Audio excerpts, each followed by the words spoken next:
At my daughter's wedding, I was left in the kitchen with the catering staff. I had helped raise over $30 for that ceremony. And yet, as the string quartet began playing and guests clinked their champagne glasses in the main hall, I was wiping my hands on a linen towel beside the dishwasher. No corsage, no seat, no name tag, no acknowledgement. Then I heard her voice. "She's just the help." It was my daughter, whispering to one of her bridesmaids as she passed by the swinging kitchen door. I froze. Her voice was light, amused, almost proud of what she said. I didn't move. I didn't breathe. I stared at the wall for a few seconds, then picked up another glass to dry. "I'm glad you're here. Follow my story until the end. And comment the city you're watching from, because sometimes the deepest betrayals wear white lace and carry bouquets." The reception was held at the Belhurst estate, a grand brick mansion overlooking Seneca Lake. It had taken me 3 months to help my daughter, Claire, secure that venue. I made calls, wrote checks, and even hand-sewed fabric flowers for the centerpieces because she insisted fresh peonies were too expensive. Claire didn't ask me to help. She expected it. She always has. Since her father passed away a decade ago, I've done everything I could to fill in the missing pieces for her. For us, I thought we had a quiet understanding, a kind of mother-daughter rhythm built from decades of routine, packing lunches, recitals, emergency room visits, and tear-streaked teenage heartbreaks. But on that day, I realized something. That rhythm had been one-sided. I arrived early that morning, helping the event staff unload silverware and arrange the chairs.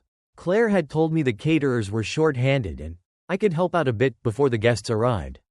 She handed me an apron, smiled sweetly, and disappeared with her bridal party upstairs. I told myself it was temporary, just until things settled. Surely, someone would come get me when the guests started arriving. No one did. I watched through the crack in the swinging door as my sister, Deborah, walked in wearing a navy dress and a pearl brooch I'd given her 5 years ago. I saw my grandchildren, Claire's nieces and nephews, run through the hall in coordinated outfits, tossing flower petals into the air. I smiled despite myself. It looked beautiful. Everything I had worked for. Everything I had paid for. A younger server brushed past me and asked, "Excuse me, ma'am, do you work with the caterers? We're short a tray of appetizers for table 6. I stared at her, confused for a moment. Then I nodded and grabbed the tray. Somewhere between the mini crab cakes and the mushroom tartlets, I stopped waiting for Claire to acknowledge me. She had made her choice. I wasn't her mother that day. I was invisible. Worse, I was necessary, but unwanted. When the toasts began, I peeked through the side window from the kitchen. The best man spoke, then the maid of honor. Then Claire's husband raised his glass and thanked the families. Not once did my name leave anyone's lips. I thought of the dress hanging in my closet back home, powder blue. Simple, elegant. I had planned to wear it. But Claire said the wedding palette was white, beige, and gold, nothing that draws too much attention. Okay, Mom? So I wore khakis and a beige blouse. Blended in like wallpaper. Later, as guests danced under fairy lights and cameras flashed around the cake, I poured myself a glass of water and sat on an overturned milk crate. One of the servers, an older woman with graying hair and kind eyes, sat beside me without a word. We both stared out through the small window at the celebration we were excluded from. She turned to me and whispered, "You did all this, didn't you?" I nodded, my throat too tight to speak. She gave a small, sad smile. "And yet they let you vanish." That sentence sat in my chest like a stone. But it wasn't anger that bloomed in me that night. It was something colder, clearer, not sadness, not rage, just a sharp awareness that I had allowed this. I had handed Claire the checkbook, the planning binder, and the right to rewrite our roles. And she had. The next morning, before anyone else woke up in the rented house near the venue, I made coffee. I packed my suitcase. I wrote Claire a short note. "You looked beautiful. I hope your new life is as perfect as that day seemed. I won't be needing my mother of the bride photos. Love. Mom." Then I left. But that wasn't the end. Because what Claire didn't know, what no one at that wedding knew, was that I brought a second envelope with me. One with a copy of her student loan agreement and a small but significant clause that still had my name on it. And I intended to use it. The morning after the wedding. The rented house was quiet. Too quiet. The kind of quiet that lingers after a storm, when all the confetti has been swept away and people pretend nothing happened. I stood in the small kitchen, waiting for the coffee to brew. No one else was awake. Or maybe no one else wanted to be in the same room with me. The mug I chose had a chip on the handle. I wrapped my fingers around it anyway and watched the steam rise. My suitcase was by the door, already zipped. I had slept in my clothes. Not because I forgot my nightgown, but because I hadn't planned to stay this long. Outside, I heard waves brushing against the edge of the dock. Birds were starting to call. But inside that house, not a single sound, no laughter, no footsteps, no one coming down the stairs to say, "Mom, thanks for yesterday," or even, "Did you sleep okay?" I sat alone at the table where, just 24 hours ago, Claire had rehearsed her vows. There was a napkin beside me, folded neatly. Someone must have left it there after dinner. It still smelled faintly of roses and wine. I stared at it for a long time, then moved it aside. Too delicate, too staged. I reached into my purse and pulled out the envelope. Not the note I'd left for Claire. That was already on her vanity upstairs, but the other one. The one with her student loan paperwork. Signed 8 years ago. Co-signed by me. The one she thought had been paid off. It hadn't. It had been deferred, quietly, strategically. Because she asked me not to tell her new husband. Back then, I thought I was helping. Now I understood, I'd only been building a leash. I didn't open the envelope. I didn't need to. I just held it. Let its weight remind me that I still had choices. That I wasn't some passive ghost floating through this family. A door creaked upstairs. Footsteps. Claire. I waited, but she didn't come down. Just the sound of a drawer opening. Then silence again. Maybe she saw my note. Maybe she didn't care. I finished my coffee in 3 quiet sips and rinsed the mug. No one came to say goodbye. No one asked if I needed help with my bag. As I pulled the front door shut behind me, I didn't slam it. I didn't leave angry. I left like someone who had been dismissed, and finally accepted it. The taxi was waiting at the curb. The driver asked, "Heading to the train station, ma'am?" I nodded, "Yes, and take the long way. I'm not in a rush." We passed by the estate again. The decorations were still up. Balloons starting to wilt. White petals scattered on the lawn like fallen apologies. I looked away. Some wounds don't bleed. They just bruise slowly, under the skin, where no one can see. But just because I didn't scream didn't mean I wasn't paying attention. Claire may have called me, just the help. But I was the one who kept the lights on. The one who signed the checks. The one who still had keys to places she forgot existed. And maybe, just maybe, I was done helping. The train ride home was quiet. Not peaceful, just quiet. The kind that lets your thoughts get too loud. I sat by the window, watching the trees blur past, and tried to pinpoint the moment I became an outsider in my own daughter's life. Was it the wedding? No, that was just the reveal. The betrayal started long before the dress and the vows. It started in whispers, shrugs, cancelled visits, the slow erosion of closeness disguised as busyness. A year ago, I asked Claire if she wanted to spend Thanksgiving together. She said her fiancé's family had already made plans. But the photos later, posted casually online, showed her carving a turkey at her best friend's loft. No in-laws, no family, just people Claire called chosen. I told myself it was fine. Young people do things differently now. But it wasn't just holidays. It was how she stopped calling me Mom and started calling me Sharon when other people were around. How she rolled her eyes when I offered help but expected it when no one was watching. How she stopped asking for advice, but still expected me to show up with my checkbook. Like when she and Ethan got engaged. She didn't ask me to go dress shopping. She invited her future mother-in-law, her maid of honor, and 2 of her coworkers. I found out after the fact. When she sent me a text. Found the dress. It's perfect. No photo. No, wish you were there. I remember standing in the grocery store parking lot, reading that message, holding a bag of frozen peas and feeling like someone had poured cold water down my back. I stood there longer than I should have. The peas melted. I never brought it up. Then there was the guest list. I offered to help. I even printed spreadsheets. Claire waved me off, said the planner had it under control, when I asked if I could at least send a few names. She smiled and said, "Let's keep it tight. You know, modern weddings." Half of the people on her father's side weren't even invited. My own cousin, who helped babysit Claire when she was small, called me in confusion when the date went public.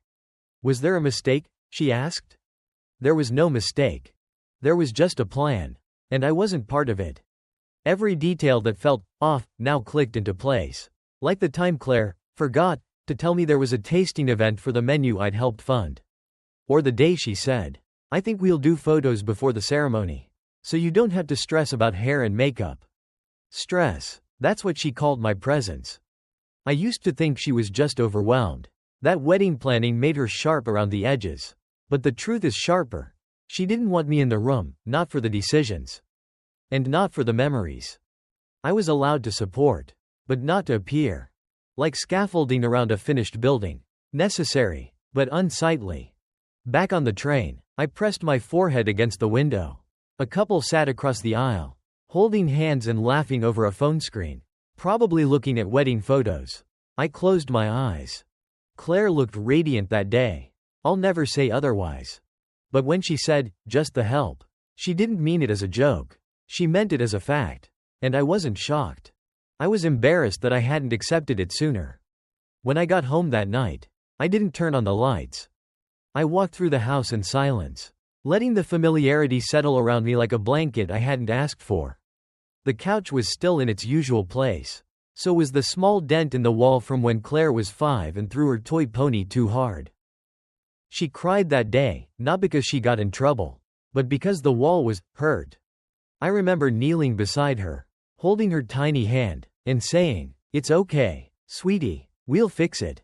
We fixed everything. Back then, scratches on the floor, broken zippers, nightmares, first crushes, college rejections. I was always there, steady as the floor beneath her feet. And maybe that was the problem. Maybe she never saw me as a person. Just foundation. I opened the hallway closet and reached for an old photo album. The one with the cracked spine and missing tabs. I hadn't opened it in years.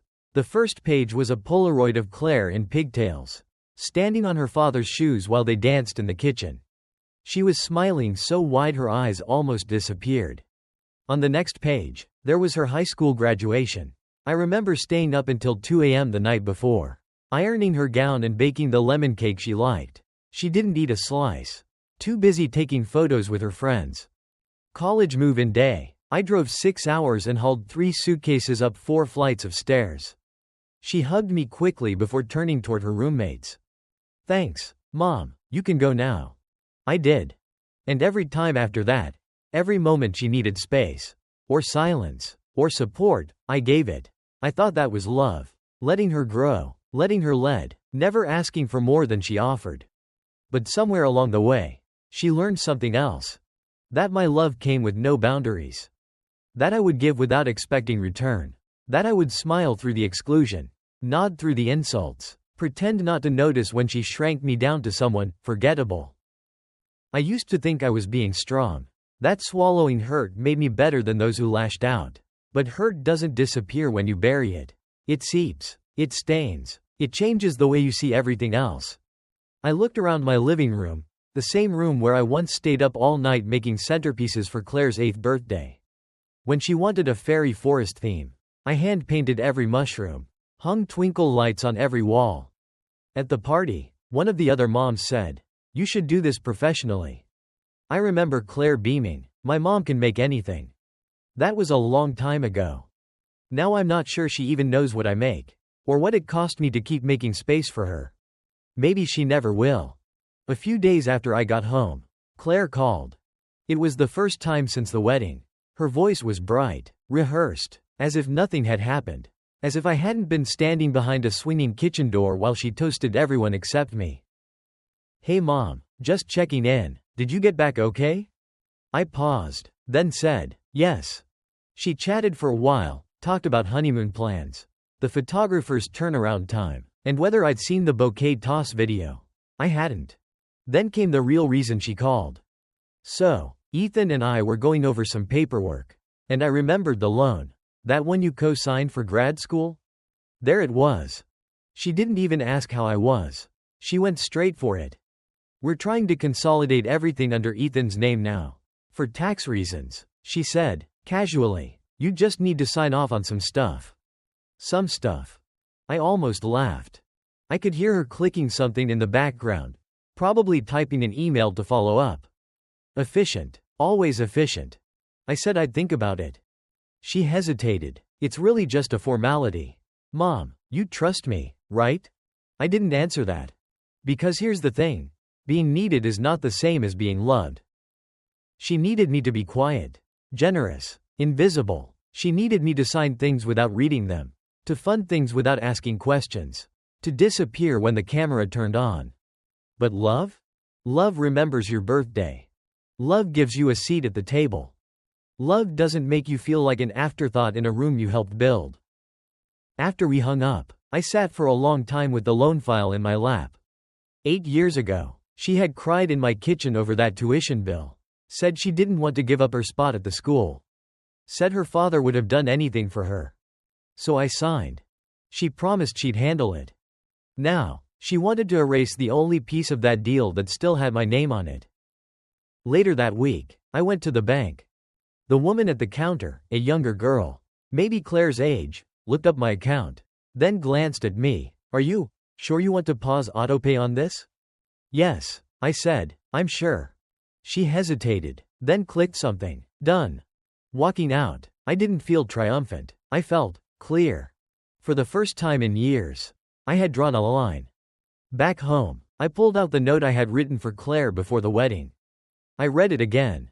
You looked beautiful. I hope your new life is as perfect as that day seemed. I folded it back into the envelope and tucked it in a drawer. Then I wrote a new note.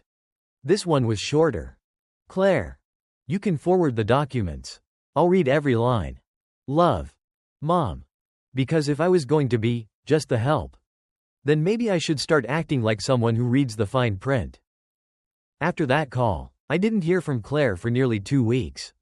No texts, no emails, not even a forwarded document. She was waiting for me to forget, or to feel guilty enough to chase her.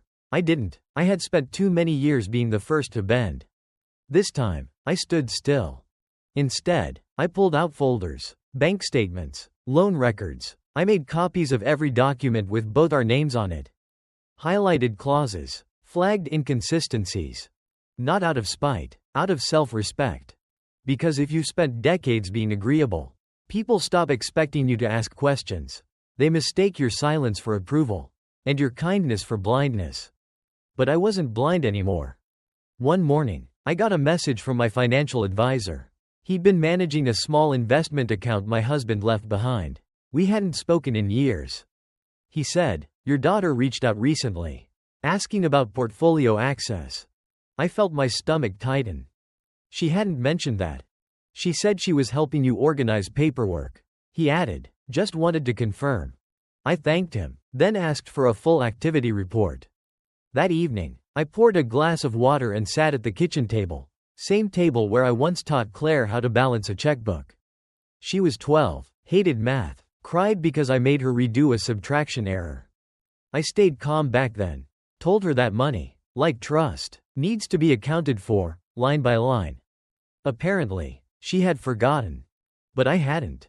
I started locking the filing cabinet, changed passwords, took notes. I didn't accuse. I didn't confront. I simply observed. Because sometimes, the most powerful thing you can do isn't to react. It's to prepare. Then, out of nowhere, another email came in. From Claire. "Hey Mom. Just remembered, you still have a copy of the deed to the lake house. Right? Ethan and I were thinking of maybe using it for a refinance plan. Could you scan it and send it over? Would be super helpful. Thanks." There it was. Soft words. Quick ask. No details. The lake house wasn't even hers. It was in my name. Always had been. I had paid the taxes every year. Maintained it. Even replaced the roof last spring after a storm. I didn't reply. Not yet. Instead, I drove out to the lake. The house was still standing. Still solid. The same porch swing. Same pine tree out front with initials carved into it. C+M Claire and Michael. Her high school boyfriend. The one she cried over for a week. So many versions of her had existed here. But not once had she offered to help keep this place running. Not once had she asked if I wanted to keep it. Just assumed I'd hand it over. Like everything else. I sat on the porch, watching the water ripple in the wind, and let the silence speak louder than any accusation. Because I wasn't going to explain myself anymore. From now on, if Claire wanted something, she could ask. Clearly, directly, and on record. And if she didn't? Then maybe she didn't need it that badly. It took her 3 days to notice I hadn't replied. When the message finally came, it wasn't polite. Seriously, Mom? I asked about the lake house and you just ghost me? Ethan and I are trying to build a future and you're being weird. Weird. I let the message sit unread for another day. Then another. I wanted her to feel the silence. Let it echo. When I finally did reply, it was brief. Claire. The deed is where it's always been. In my drawer. I'll let you know if I decide to make it available for anything. Mom. No explanations. No apologies. Just facts. Within the hour, she called me. Didn't even wait. Her voice was clipped. Flat. So, is this how we're doing things now? Passive-aggressive notes? Delaying paperwork? I'm just handling my assets responsibly. I said, calmly. There was a pause. Then laughter, but the sharp kind. You've always done this. Hold things over my head. Guilt me. Make me feel like I owe you for everything. I let her words hang. Then I said, I'm not asking for anything. Claire, just boundaries. She scoffed. Boundaries? You helped me pay for college. I didn't force you. You're right, I replied. You didn't. Another silence. Then she said the one word I'd been waiting for. Selfish. There it was. The pivot. The reversal of roles. The daughter painting herself as the victim. As if the years of support, of covering for her, of showing up quietly and constantly, had somehow transformed me into the villain. I didn't argue. I didn't raise my voice. I simply said, I think this conversation is going in circles. We can talk again when you're calmer. Then I ended the call. Afterward, I sat by the window with a cup of tea and let my hands steady themselves. Because here's the truth. When someone's used to you saying, yes, for years, the first, no, sounds like betrayal. It rattles them, makes them question the script they thought you'd always follow. And I had followed it. For too long. Now, I was rewriting it. Later that week, Claire sent another message, this time softer. Like a peace offering dipped in vinegar. I just don't understand why you're shutting me out. It's like you don't trust me anymore. I didn't reply. Not because I didn't have an answer. But because trust isn't something you explain. It's something you show.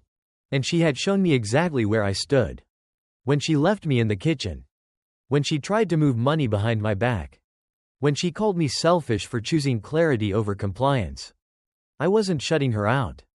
I was finally letting her sit in the space she had built. A space without me at the center. And if she didn't like the view, she could change it. But this time, I wouldn't be rearranging the furniture for her. After that last call, I didn't expect an apology. And none came. Which made my next decision easier. On a Wednesday morning, I called my lawyer. His office was quiet, tucked behind a florist shop downtown. He still used a paper calendar and wore sweater vests no matter the season. I told him I wanted to revise my will. He didn't ask why, just nodded and pulled out the file. We went line by line. The lake house? It would go to my sister Deborah. She never asked for anything. She just showed up, every Thanksgiving. Every surgery. Every broken pipe. The small savings account I'd set aside for Claire? I left it untouched. But the investment account, the one Claire had quietly tried to access? That one I redirected. I named my goddaughter, Nina, as partial beneficiary. She's 24, works 2 jobs, sends handwritten thank you notes, calls on my birthday without fail. I wasn't being spiteful. I was being precise. For the first time, I was choosing with intention, not obligation. After we finished, the lawyer looked at me and said gently, "This feels overdue." I nodded. On the way home, I stopped at the bakery down the street. Bought a small lemon tart. Claire used to love lemon. Back when she still liked things simple. I ate it alone on the back porch, watching the wind move through the trees. That afternoon, I also did something I had put off for years. I cleaned out the top drawer of my desk. Inside were dozens of old receipts, letters, and photographs. At the very back was a sealed envelope labeled, "For Claire, when I'm gone." I opened it. The handwriting was shaky. I had written it the year I had pneumonia and thought maybe I wouldn't recover. It was full of soft words. Sentences like, "I'm proud of you," and "You are my greatest joy." I read it once. Then I tore it up. Not out of bitterness, but because it no longer felt true. Love is not just what you feel. It's what you honor. And honoring someone means acknowledging the full picture, not the filtered version you held onto out of habit. Later that week, I received a card in the mail. From the older woman I had met at the wedding. The one who sat beside me in the kitchen. Inside was a single sentence. "Some of us see you." No signature. No return address. Just a quiet echo of something I had nearly forgotten. I existed outside of Claire. I was not just a support beam. Not just a signature. Not just the help. I was a whole story. And I was finally writing the ending myself. A week passed. Then one morning, Claire called again. No anger this time. No accusations. Just a soft voice layered with sugar. "Hey Mom, I've been thinking." She paused, like she was letting space fill with warmth that wasn't really there. "I don't want us to stay upset. That's not what Dad would have wanted." Ah, there it was. She always used him when she needed the moral high ground. I stayed quiet. She continued, "I know the wedding stuff got messy. Emotions were high. I probably should have handled some things better." Some things. Handled better. No mention of putting me in the kitchen. No mention of calling me the help. Just a vague cloud of almost regret, enough to look like a bridge. But not strong enough to walk across. "I miss you," she added. "Ethan says I've been moody without our talks." Ethan. The one who never made eye contact with me. The one who cheered when she skipped the mother-daughter dance. I took a slow breath and said, "Claire, what are you really calling about?" Another pause. Then, "Well, we were looking at properties. Something a bit bigger. And our mortgage broker mentioned that if we had a co-signer or even a small guarantee, we'd qualify for better terms." There it was. Wrapped in nostalgia. Tied with a ribbon of fake reconciliation. "I see," I said. "And it's not even about money." "Mom," she rushed in, "just structure. You'd be off the paperwork in, like, a year, max." I almost smiled. She still thought I didn't read contracts. Still thought I measured loyalty by how much I was willing to hand over. "I appreciate you being direct," I said. Her tone changed, subtle. But there, tension crept in. "So, would you consider it?" "No," I said, simply. Silence. Then she laughed. Brittle. "Wow, you didn't even let me explain the numbers." "You just did." Another silence. Then the final jab. "You know, I always thought you were the strong one in the family. But lately, you just seem cold." I looked out my window.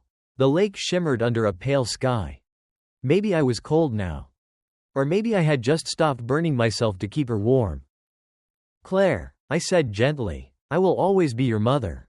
But being your resource? That job is officially closed." She hung up. No goodbye. No, "I love you." Just a line going dead. But this time, I didn't cry. I didn't stare at the phone, hoping it would ring again. Instead, I stood up, walked into the kitchen, and baked a pie, just for myself. Blueberry, with the good crust. Because peace isn't always loud. Sometimes it looks like choosing not to explain yourself anymore. Sometimes it sounds like a click, not a scream. The phone didn't ring after that. Days passed, then a week. The silence wasn't heavy anymore. It was spacious, like a room I could finally walk through without bumping into old versions of myself. I spent time in the garden. Read library books I'd been renewing for too long. Even picked up painting again, nothing fancy. Just soft strokes of trees and skies. Then, on a breezy Sunday afternoon, my neighbor knocked. It was Ellie, mid-30s. Kind, always borrowing sugar or asking gardening tips. Her parents had lived 2 houses down before retiring to Florida. She was renting now, with her fiancé. We chatted casually about the weather, her dog, the upcoming WA meeting. Then she said something that made my breath stop. "By the way, I saw your daughter and her husband last week." My stomach didn't drop, not yet, but something inside me leaned forward. "They were at the bank," Ellie continued. "Ethan recognized me from the neighborhood barbecue. We chatted in line." I nodded slowly. She smiled, unaware. He was telling the teller they were prepping early, since the lake house would be in their name soon. Said, "We've got it worked out, just a matter of patience." She laughed lightly. "Exciting stuff for them, huh?" I smiled. "Very." She left a minute later, waving, her dog tugging at the leash. I closed the door and leaned against it, letting the quiet return, but this time, it wasn't peaceful. It was focused. So that was the plan. Not a request, not a hope, a schedule. They had plans. Claire and Ethan had walked into a bank and spoken of my home like it was a pending delivery. Something in escrow, something already theirs. Without my knowledge, without my consent. And they were just waiting me out. Waiting for me to get tired. Or too old, or too soft again. I walked to the file drawer. Pulled out the deed. Still in my name. Still mine. But now I saw the full shape of their patience. They weren't asking anymore, because in their minds, it was already decided. This wasn't about one favor. It was about the whole thing. The house, the land, the accounts, the life I had built one coupon, one night shift, one compromise at a time. I made tea, sat down at the kitchen table, let the kettle steam settle me. Then I made another call to my lawyer. Add a clause, I said, restrict transfer of the lake house for at least 15 years unless initiated by me directly. He paused. You sure? I'm sure. Because if they were counting on time to break me, they were forgetting something very important. I'm not a guest in this story. I'm the one who paid for the walls. It was Claire's idea, a brunch. Just us, she said, no stress, no drama. I want to reset things. She chose a place with white tablecloths and over-poured mimosas. She wore soft blue, the same shade she used to pick when she wanted to look gentle. Ethan was there, in a collared shirt, pretending to care about the menu. I arrived 5 minutes early. Sat alone, let them come to me. Claire smiled as she approached. You look great, Mom. I returned the smile. So do you. We ordered. Small talk bloomed like dandelions, easy to pull up, meaningless at the root. Then she leaned in. I just want us to be good again. I nodded. She continued. I know things got twisted, but we're family. At the end of the day, that has to mean something. Ethan chimed in. We just want to make sure everyone's on the same page. Moving forward. I folded my napkin, placed it beside my plate, looked at both of them. Speaking of pages, I said quietly, I updated mine. Claire blinked. Sorry? My estate plan, I clarified. Adjusted a few things recently. Felt overdue. She reached for her water glass. Oh, okay. I could see it in her shoulders, the slight tension. The calculation spinning behind her smile. Ethan cleared his throat. That's responsible of you. I nodded. It is. No one said anything for a while. The server brought our food. Omelets. Toast. Claire barely touched hers. They expected me to explain. I didn't. Because power doesn't shout. It sits still and waits. Halfway through the meal, Claire finally asked, Did you leave the house to Deborah? Direct. Desperate. I didn't flinch. I left it to someone who never treated it like a placeholder. Her eyes narrowed. So that's it, then? No, I said gently. That's finally it. She opened her mouth, maybe to argue, maybe to plead, but I raised one hand. Calmly. I'm not angry, Claire. That stopped her. I'm not trying to punish you. I'm simply protecting what's mine. What I built, what I preserved when no one else was looking. Ethan spoke for the first time in 10 minutes. We thought you trusted us. I did, I replied. Until you assumed that trust came with a deed. The check came. I paid it. Claire protested, half-hearted. You don't have to. I know. As I stood to leave, I placed a folded letter on the table. Handwritten, short. Not a will, not a warning, just truth. Claire didn't open it right away. But I know she read it later. I know, because she didn't call after that. Not that night. Not the next day. Not since. And for the first time, her silence felt like respect. A month passed. No more calls, no more requests. No brunch invitations or check-ins, masked as negotiations. Just quiet. And for once, it wasn't the quiet of exclusion. It was the quiet of peace. I planted tulips by the side fence. Started volunteering at the library on Tuesdays. Found a yoga class with women my age who didn't talk about grandkids or real estate, just breath. In stillness. In strength. The kind of strength that doesn't ask for recognition.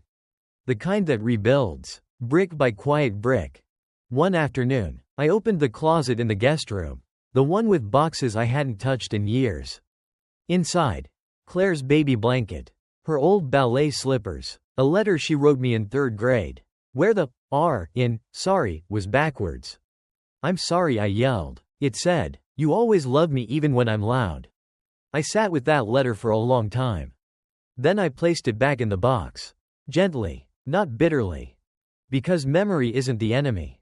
It's just proof that I was there. Fully, deeply, without condition. And now, I was still here. Still loving. Still whole. Just not available for manipulation. I didn't tell anyone about the brunch, or the bank, or the inheritance changes. Some stories don't need retelling. They need releasing.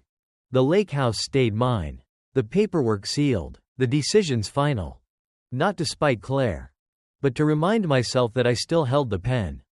That I wasn't written out, not by whispers at a wedding. Or silence at a table. Or the absence of a thank you. I had been a mother. A wife. A caretaker. But I was also more.